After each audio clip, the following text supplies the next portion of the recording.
याच्यापेक्षा सोपी आळूवडी अजिबात नसणार आहे. तर मी स्वच्छ पाण्यात धुवून घेतलेली आहे आणि त्याच्या शिरा अशा लाटण्यानं मोडून घेतलेल्या आहेत, जेणेकरून तुम्हाला आळूवडी करताना अजिबात त्रास होणार नाही.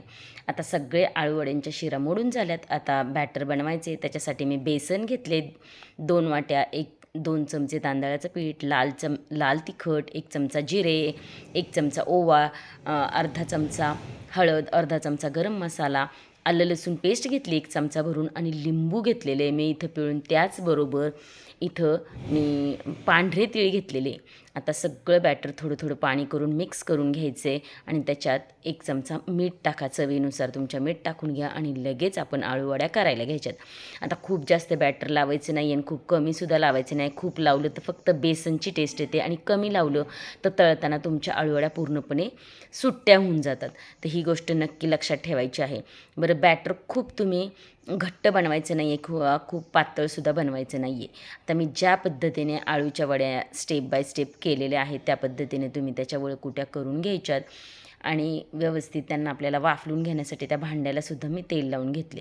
आता दिंड्या बनवण्यासाठी मी इथं हरभऱ्याची डाळ ठेवलेली 1 छोटी वाटी आणि त्याच्यात पाणी घालून ठेवले. आता कुकर लावायचा. त्याच्यावरच मी ही आळूवड्या छान उकडून होतात, पाहू शकता तुम्ही.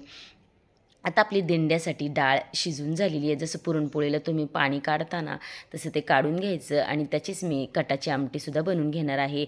आणि आता ही जी उरलेली डाळ आहे ना, ती सेम प्रमाणात गूळ घ्यायचं आणि हे एकदम मिक्स करून घ्यायचं व्यवस्थित. आता जसं पुरणपोळीला पुरण आपण खूप वेळ परततो तसं काही परतायची वगैरे गरज नाही आहे. अगदी 5 मिनटात हे सगळे बॅटर मिक्स झाले. वेलची पावडर टाकली आणि मी मिक्सरलासुद्धा बारीक करणार नाही. इथंच ती डाळ अशी स्मॅश करून थंड करून घ्यायची आहे. अगदी या प्रोसिजरला 5 मिनटं बस झाले.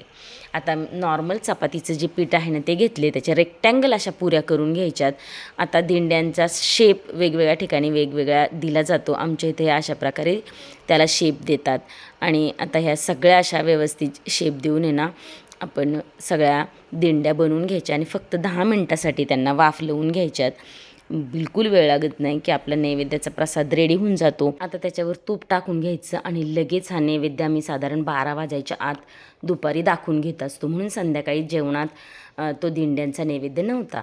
आता आमच्या इथं या दिवशी आहे ना गॅसवर तवा ठेवत नाही किंवा भाज्या चिरत नाही, म्हणून आदल्या दिवशीच भाजीची तयारी करतात आणि मी इथं पुऱ्या केलेल्या आहेत. त्याचबरोबर बासुंदी केली आणि जी डाळीचा उरलेला कट होता त्याची कटाची आमटी करून घेतलेली आहे. त्याचबरोबर आपण केलेल्या आळूवड्या घेतलेल्या आहेत. अगदी भन्नाट असा हा उपास सोडण्यासाठी नैवेद्याचं ताट आपलं रेडी झालेलं होतं. पूर्वतयारी असल्यामुळे जेवण अगदी झटपट बनतं. कशी वाटली रेसिपी नक्की सांगा.